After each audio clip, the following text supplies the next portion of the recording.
Assalamualaikum warahmatullahi wabarakatuh. Waalaikumsalam warahmatullahi wabarakatuh. Saya dari kelompok 17 ingin mempresentasikan tentang memahami pandangan Islam tentang kesetaraan gender dan kekerasan seksual. Dengan anggota saya Irfan Syahzain, NIM akhir 124. Saya Sabrina Fadilia dengan akhiran NIM 128.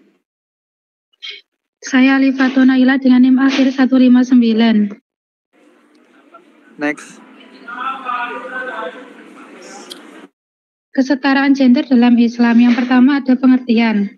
Ketidakadilan gender adalah suatu sistem atau struktur sosial di mana seorang laki-laki atau perempuan menjadi korban. Ketidakadilan ini memanifestasikan dirinya dalam bentuk pengucilan, kemiskinan ekonomi, subordinasi, atau keputusan politik.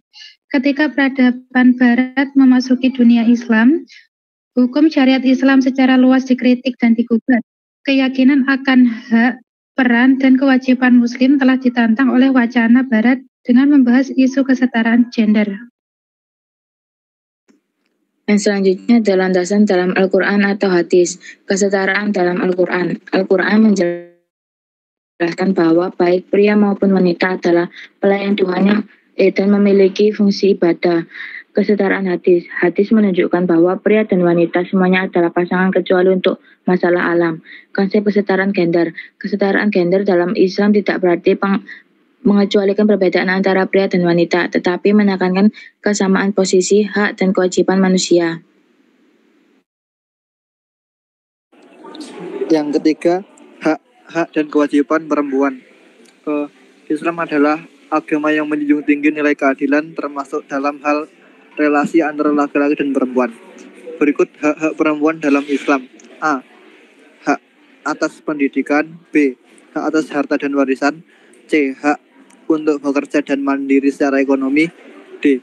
Hak untuk menikah dan bercerai. E. Hak sosial dan politik. Next. Yang selanjutnya ada contoh kewajiban perempuan. Yang pertama ada dalam bidang politik. Perempuan dianggap memiliki tanggung jawab sosial, namun ada perdebatan tentang peran kepemimpinannya. Yang kedua ada bidang pendidikan. Wajib menuntut ilmu sepanjang hayat dan kewajiban keluarga menanamkan nilai kesetaraan dalam pendidikan anak laki-laki dan perempuan. Yang ketiga ada bidang pekerjaan. Menjaga keseimbangan antara karir dan tanggung jawab sebagai ibu rumah tangga, dan dalam keluarga, laki-laki dan perempuan memiliki hak dan kewajiban yang setara atau tidak bergender. Yang selanjutnya ada kekerasan seksual dalam perspektif Islam. 1. Pengertian. Secara pengertian, kekerasan seksual dipandang sebagai perbuatan yang sangat tercela dalam Islam karena menyentuh aspek kehormatan dan kemuliaan seseorang, khususnya perempuan. Islam mengajarkan bahwa hubungan seksual hanya dibenarkan dalam ikatan pernikahan yang sah.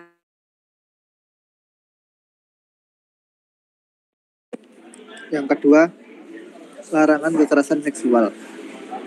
Islam secara tegas melarang segala bentuk kekerasan seksual baik dalam bentuk pelecehan, pemaksaan maupun eksploitasi.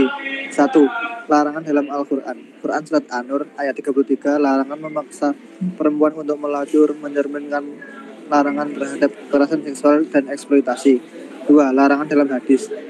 Hadis riwayat Muslim nomor 2564 melarang Muslim menzalimi dan merendahkan saudaranya termasuk dalam bentuk pelecehan seksual. Ketiga, pandangan fikih.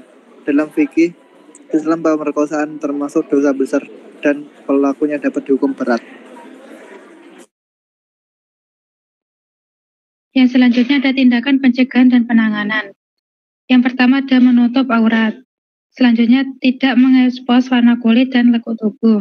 Tidak boleh memakai pakaian yang terasosiasikan dengan pakaian pemeluk agama lain. Yang terakhir, tidak mengenakan pakaian dari jenis kelamin yang berlawanan. Keempat ada keadilan gender. Islam mengakui kesetaraan hak yang artinya Al-Quran menegaskan bahwa laki-laki dan perempuan diciptakan dari jiwa yang satu dan memiliki derajat yang sama di hadapan Allah. Perbedaan ini dimaksudkan sebagai bentuk keseimbangan untuk menjaga harmoni kehidupan. Hak dan kewajiban yang proporsional dalam keluarga, laki-laki diberi tanggung jawab sebagai pemimpin, namun bukan berarti superior secara mutlak. Kepemimpinan dalam konteks rumah tangga dibedakan dari kepemimpinan politik kolektif modern.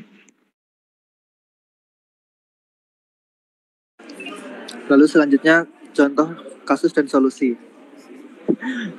Contoh siulan komentar bernada seksual atau ucapan yang melecehkan fisik atau aurat seseorang, baik di tempat umum maupun dunia digital.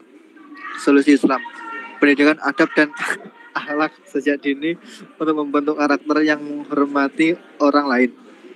Yang kedua, menegakkan aturan hijab dan batas interaksi sesuai syariat Quran surat An-Nur ayat 30-31. Lalu, penegakan hukum tasir oleh otoritas negara terhadap pelaku pelecehan seksual, konteks dan bukti.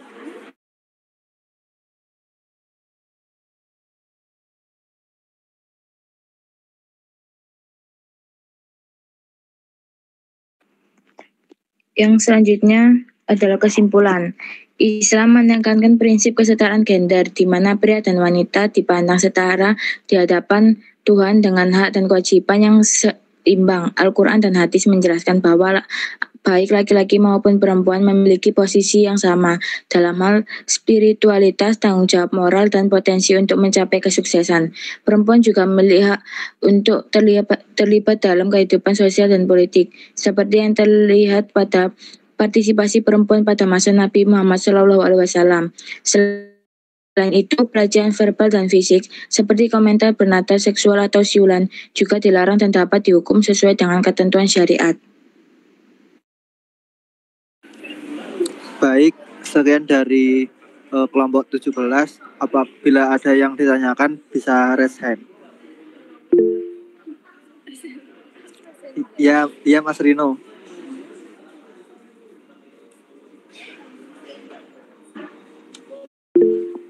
Baik, terima kasih Ya.